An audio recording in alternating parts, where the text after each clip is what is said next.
a cuckoo clock today. So you take this piece. This is a Welby imported from Germany over to this old lady. And now it's my clock. Before you put the weights on, you should always put the pendulum on. And if you pull on this, you'll hear it starts to tick. Now you put the weights on. Weights. It's actually pretty hard to put the weights on. Where's my track?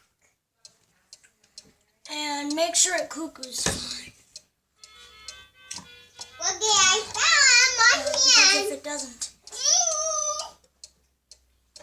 and you always have to turn it on.